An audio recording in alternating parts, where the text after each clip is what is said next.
Can Crimson Desert be interesting from a lore perspective? It has been criticized for its narrative. I got curious on the game, bought it, I played it 10 hours, and want to tell you about 7 things that makes me interested in this game from a lore perspective. If you are new to the channel, I explore lore in different ways, in different books and different video games, and sometimes even board games. So, 7 things. The first one is the Grey Man means because you belong to that clan. And if you read the back of the game cover, it says a devastating ambush in the deep of night by the sworn enemies, the Black Bears, leaves members of the Greymen's dead or scattered across the continent. You belong to those Greymen's. The Greyman Cliff is determined to reunite with his surviving comrades and rebuild what was lost. But on a journey where alliances are forged, dangers abound, and mysterious factions are uncovered, Cliff comes to realize that an unprecedented threat and a destiny greater than he imagined awaits him. So you are a gray man, you have these sworn enemies, the black bears, and you have to fight them somehow, but something is greater than the conflict you initially start and are taking part in. The Greymen are obviously scattered because when you start the adventure, you sometimes meet up on Greymen. Some are more or less proud and stoic and bear up their culture and tradition. It seems like many also has some are drunk, maybe depressed or anything like that. I don't know. um, there is an interesting fact here in Crimson Desert because you can look into memories from different places that has taken place, for example in a camp or anywhere else. It's like a helmet you put on, and uh, then you experience the memory. It's played out for you. And I think that's a very interesting aspect of the game. There seems to be a lot of lore in these short stories. One reason the game has been criticized, of course, is the lore or story is not cohesive, but there is a lot of lore in the codex, and I will try to cover that a bit on the channel from time to time. So if you're new here, I hope you would like to follow that. There are artifacts in the game, and the artifacts are interesting. You use them to level up. They look like cubes, and obviously they hide some maybe interesting information about where the cubes come from and why they are so powerful. Let's see. You also have puzzles in the game, and it's similar to puzzles in Zelda, for example, Breath of the Wild. I got curious on the world because what does that mean for the world? Why do they have these puzzles?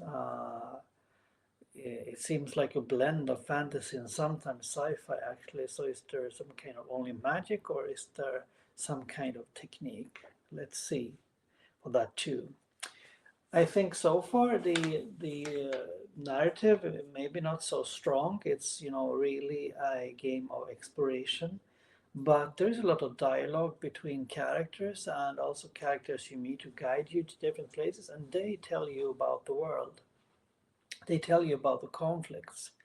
You come to a city in the beginning called Hinard or Henard, maybe it sounds a bit French almost, but you start there and you meet a lot of characters and they tell you about the world. You also have the opportunity to do a lot of fun things like arm wrestling, for example. There's a lot of mini games here like fishing.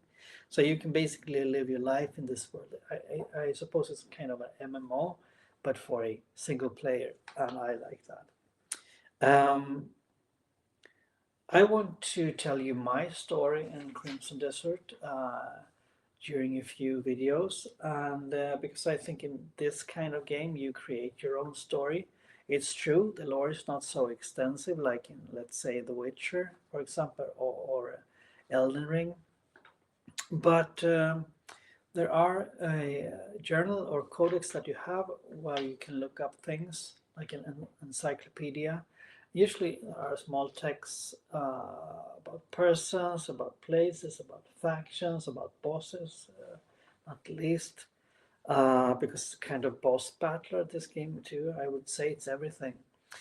And I think by the short descriptions, you can use that to create your own world, your own imagination, and create your own purpose in the world. So far, I've been very kind. You can play in any way you want in this game, but play like a kind warrior. And you can also explore a lot. As I said, so curiosity is key. I really enjoy that. And you can also experience battles.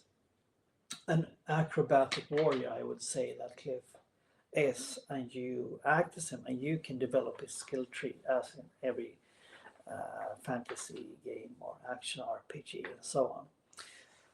I find this game interesting because it has sold a lot already, got a lot of critique when it comes to narratives, a narrative perspective. How will the developer tackle that? Is there a need for that? And what can you put yourself into the story to create your own narrative? Because storytelling, no matter if you are reading a book or playing a board game or a video game, is between you and the storytelling medium. It's in the meeting the story is created. So thanks for listening to this. I hope to continue to explore the game. I hope I will see you back for more Crimson Desert information, and I will focus on lore. Um, and what certain things mean, and places I've been to are very interesting to me. If you want me to highlight things in Crimson District, please tell me, and I will listen to that, of course. So until next time, have a great day and enjoy playing, reading, or maybe board gaming. Thank you and bye.